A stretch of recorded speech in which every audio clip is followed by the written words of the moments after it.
5 years ago, I was invited to participate in my daughter's middle school career day. I was really excited to be sitting between the petroleum engineer on this side and the psychologist on that side to be able to turn this group of 7th graders onto the future, right? That's what I do. I told them all about the exciting work I do in artificial intelligence and regenerative design, and I couldn't wait for their faces to light up. And instead, I got blank faces first, and then the arms crossed, saying, no, robots are going to take over our jobs. AI is going to take over our minds. Climate change is going to burn us all up. Don't you think so, Mrs. Giordano? I was so unprepared for that. That's not my view of the future. And as I thought about it, I thought, God, how sad that they're so skeptical and so concerned. Where's the bright side? Where's all the optimism around what's possible? Over the years, I found that this is a consistent story. I do give talks a lot about the future. I work with the people who are designing and building the future. And after we have these sessions and we get all excited about it, the parents come to me afterwards and tell me over and over again stories of their 18-year-old, their 14-year-old, their 12-year-old, their 4th grader who's worried about the future and their own futility. It breaks my heart because I can see all kinds of possibility, but then I think about what the stories are and the posts are that come across their screens all day and all night, and it's not surprising they feel this way. And the reality is there are some stark headlines, right? Whether we talk about the fact that robots are going to take over our jobs by 2030, or at least a percentage of them, or the 6 things that we should be most afraid of with artificial intelligence, or the fact that animals are becoming, increasingly extinct, or plastic is taking over our ocean, or temperatures continue to rise. We talk about loneliness. We talk about all kinds of issues that are real and that do deserve our attention. So that part is true. But it's not only the stories and the headlines. It's also we perpetuate them. We send the scary stuff around. A few years ago, a woman I really admire is a student at UC Berkeley, got a job in an artificial intelligence company that I was associated with, and she was so excited to tell me about her internship. And of course, I celebrated it. I've been working at the same company. We could see all the possibility. But as she told her friends about it, she was getting memes back of the Terminator, right? No one was celebrating that she might be figuring out how to predict earthquakes or create individualized educational opportunities. They were all worried that she somehow was going to take over the world with scary brains. The fact is, these aren't just headlines and they aren't just memes. There are things that become stories. This is how we as humans make sense of the world around us, which then become our beliefs. They are the things that we create meaning. And they make us feel, are we safe? Do we have value? Is there a future we can look forward to? It's all about what it is that informs what we believe is possible. These stories really matter. The stories we hear, the stories we tell others, the stories we tell ourselves. And here's the catch. There are many industries that are incentivized to sell us a scary story, right? The entertainment industry, the media industry, the social media industry for sure, and also the incumbent businesses that are threatened by what is possible on the horizon, right? They try and make us believe that renewable energy is scary, or that plant-based proteins might not be as healthy for us. So we hear lots of conflicting advice as we think about the future and our opinions toward it. Fortunately, Mark Twain, American writer, gave us a little bit of perspective on this when he said, you can't trust your judgment if your imagination's out of focus. And I would argue our imagination is way out of focus. The good news is that we can actually change it, right? We can look for the positive story. We can look for the things that actually empower us around the future. And we can believe that we have an agency. We have the opportunity, if not the responsibility, to actually go build the better story, right? Do we want to live in a world that looks like Handmaid's Tale or Elysium or Terminator? Or do we want to build a world and live in a world that looks like Wakanda did in Black Panther, or like the Starship Enterprise did in Star Trek? It turns out utopian science fiction has a much more powerful impact on us. It is the kind of thing that has inspired all the technologists to build the Transformer and the holodeck. Even the cell phone came from someone who would watch Star Trek and got excited about wanting to create that, right? We have an opportunity to actually sell each other and to build toward a much more positive story. So here's mine. I'm going to turn you on to the story that I see when I look at the future. Right? When you talk again to the technologists, the designers, the entrepreneurs, the engineers, the scientists who are building the future, they will tell you we're 1% in to what is about in the corner. Right? We have barely seen what is possible. I describe it as a productivity revolution that we're heading into. And here's the kinds of things that I get to celebrate and that I get to see. In Austin, it is possible to see a company called Icon, who's able to 3D print a home. Originally, it took 24 hours and $12,000, and now it's down to 12 hours and $7,000, trying to get it down to $4,000. Just for perspective, the equivalent 1,000 square foot home that you would build the normal way, the way that we're used to, costs about $156,000 to build. So we're going from $156,000 to $4,000. Imagine the impact that has on being able to create dignified and safe housing for everyone. And that's exactly what Icon is doing with another company called News Story.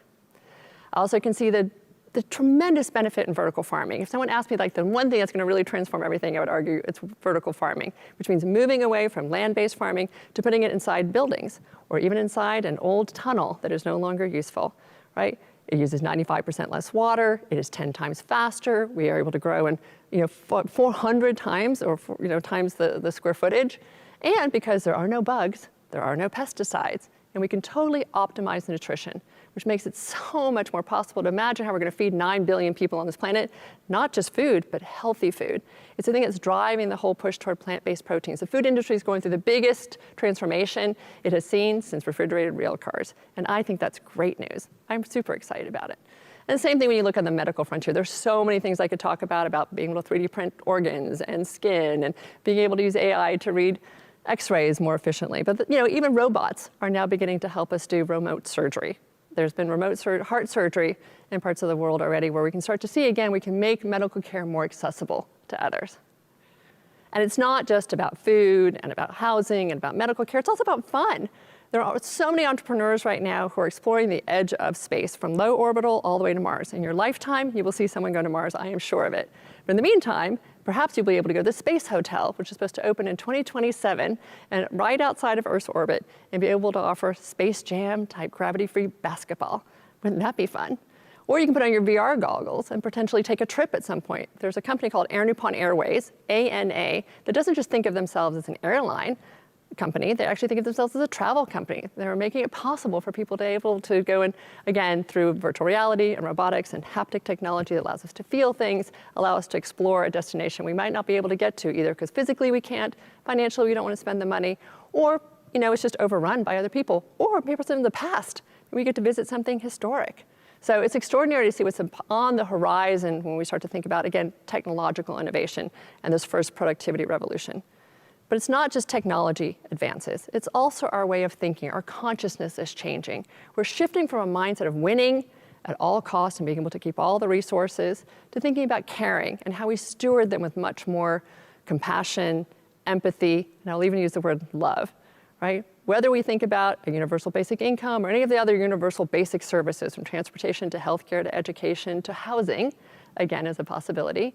Or we think about companies like H&M that have committed to go completely to circular supply chain by 2030. They're 57% already. They're trying to get to 100% because they realize that fast fashion is not sustainable for their customers or for any of us, right? We're also seeing a huge commitment to skilling and upskilling and reskilling, whether it's companies like PwC who are putting $3 billion against that, or Walmart that's offering college for $1 a day. Everyone's sort of jumping in and realizing that there will be this skills gap, and we'll need to be able to address it, which then also means that we will be rethinking work. What does work look like? It may not be 9 to 5, 5 days a week anymore. It could be 4 days a week. It could be shorter hours. It could be, as we're seeing clearly, more remote. But it's also about the structure of it, because we're asking people to take on more and learn more and invent more. It means that we have to change the way we work. We're no longer in a factory assembly line way of working, right? We're in a productivity way of working. All of which is designed to ensure that we are no longer work over here, life over here, mental health over there. It's about integrating all of that and thinking much more thoughtfully about how we build systems that hold people well, right? And allow them to thrive in an inclusive way, we hope. So here's what I see as I look at the stack of technologies that will continue to advance and emerge and converge. We can't even imagine what will be possible, right? It's really almost mind-boggling to see the solutions that they will be able to generate and the complexity that they will be able to manage that right now we can't. Now here's the tricky part. Several years ago, I also sat there wondering whether or not I should be totally optimistic about the future or really pessimistic about the future. How could I hold both of those things? Am I a glass half empty or a glass half full? And I realized I'm all of it and more. And I built a tool. It's a really simple map. I call it the RIF map, right? It's because when I look at the future, there are 4 emotional responses I can have to it. I can think about what am I relieved by, what am I inspired by, what am I frustrated by, and what am I fearful of? So I'll just take you for a moment just into sort of an abridged version of my RIF, because all of these are true. right? I am relieved by the fact that education has become so ubiquitous. If you have an internet connection and any kind of device, you'll be able to connect to the Khan Academy or any other place where you can learn for free, right? Yes, we'll still pay for education, but not necessarily. Around the world, we'll have more and more access to it. That to me is really exciting. I can also connect with almost anyone around the world who shares my same passions or has some of the same questions that I do, and I can collaborate with them very, very easily. And lastly, I'm relieved by the fact that we are talking about sustainability more. We are talking about the commons. We're talking about how to build more systemic solutions to things. These are new shifts in consciousness that I think are really important, and I'm very relieved that we've gotten there. I'm inspired, again, by all these technologies and how quickly they are advancing. I'm inspired by the fact that we'll have the opportunity to redesign, reimagine, and reconfigure almost every industry, from manufacturing to, again, food and housing, medical care, education, finance. All of it is up for redesign. And I think that's really inspiring. Now, I recognize that some people might find that frightening, but for me, I'm very, very excited about what's possible. I am, however, frustrated by some things, right? I'm frustrated by how slowly things are moving. I'm frustrated by how much people keep hanging on to some nostalgic understanding of the past that actually didn't work for many people and created a lot of externalities that we're trying to clean up right now around our environment and around our own well-being. I'm frustrated by the lack of real concern around resources, right? Whether it's water or waste, that we aren't really fully harnessing. Again, we're moving closer in that direction, and a portion of people are, but not enough are really thinking about resource stewardship in the way that I would like. And I'm very frustrated that there's not enough diversity in the building of these technological solutions, right? Across the board, gender, ethnicity, age, background, we need everyone in order to build safely moving forward. And there are some things I'm frightened by. Some of those headlines I described at the beginning are true, right? Climate stability, tremendous issue. Loneliness and our separation from one another and the mental health impacts it has, huge issue. Wealth and income gap, a growing issue that we have to address, right? And the fact that we're heading into an algorithmically driven future in which we have to think a lot about privacy and a lot about responsibility and ethics. So these are things that demand our attention. The question is, knowing this, what do we want to do about it, right? This is my compass. I no longer have a map, right, or a playbook in which I can define exactly how it's all going to turn out, but I do have a compass. And my compass is these two questions. I think a lot about what the future needs and expects of me and of all of us. It's part of what the RIF map shows. And it also shows what we're in a unique position to create and contribute to that future as an individual, as a team, as an organization, as an industry, I will even argue as a nation. That conversation is happening right now. That's part of what makes this future so extraordinary, right? It's a lot of responsibility, but it's also tremendous impact that we get to have. It's actually, as I looked at this RIF map and I thought about those two questions, it's actually caused me to behave differently, right? I champion the things that I am relieved by and excited by. Again, I'm super grateful for things like Khan Academy or Wikipedia or Zoom, where I can connect with anybody, right? I'm inspired to champion the ideas that I think can build a better future. I am a big proponent of artificial intelligence. I work with a company now to help transform organizations because I believe it will have a positive impact more than a negative impact, and I want to steer it that way, right? The things that I'm frustrated by, I have built solutions for. Around the diversity question, I last year launched the Femme Futurist Society because I felt like women's voices weren't heard enough in the world, again, of not just historic innovation, but future innovation. And I want us to be a part of those conversations. We're not pushing anybody away. We're just making the table bigger, right? And in my frustration about moving too slowly and thinking too short term, I've just written a book in which I'm trying to get business leaders to not just change what they do, but to change the way they think. Right? If we can all get into this place of thinking more about, again, caring versus winning, and about how to build solutions that are safe and inclusive and build a dynamic mindset, we'll be able to create extraordinary solutions. And for the things that I'm frightened of, I put as much energy as I can to blunting what I think is dangerous, right? Or creating a solution that is sort of the antidote to that. So around fear of the future, I created the Career Fair for the Future for college and high school students to see how technology can actually empower the professions they're interested in versus make them go away completely. I'm an advocate for something called Partnerism. Check it out at partnerism.org. It's a social and economic structure that looks at the way that we can work with each other instead of against each other. It's power with versus power over. It's really thinking about it from the biggest systemic place that I can try and drive some impact and change. And honestly, it is because of this love for ideas, this ability to be able to share this kind of thinking across the board that inspired me to be part of TEDx from the very, very beginning. I'm very proud of this platform and its ability to be able to convince, and seduce people, invite people, share ideas that they might not be exposed to otherwise. Here again is my story, right? If we're only 1% in, that means the future isn't happening to us. It means it is us, right? And it isn't preordained, we get to build it. So the question I ask, what makes me believe that? What is the internal story that allows me to hold that space? It's this line. The invitation that you're playing small does not serve the world. That's a pretty provocative line when you really think about it, right? It comes from an essay by Marianne Williamson that I'll share with you now in a minute-long video.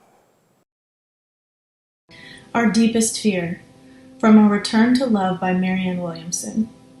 Our deepest fear is not that we're inadequate. Our deepest fear is that we are powerful beyond measure. It is our light, not our darkness, that most frightens us. We ask ourselves, who am I to be brilliant, gorgeous, talented, fabulous? Actually, who are you not to be? You are a child of the universe. Your playing small does not serve the world. There's nothing enlightened about shrinking so that other people won't feel insecure around you. We are all meant to shine, as children do. We are born to make manifest of humanity that is within us. It is not in some of us, it is in everyone. And as we let our own light shine, we unconsciously give other people permission to do the same.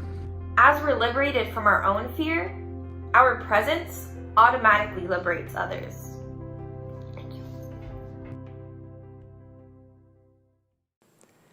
When I came across that 25 years ago, it literally changed my life. It made me realize that if we don't write our own stories, others will create them for us.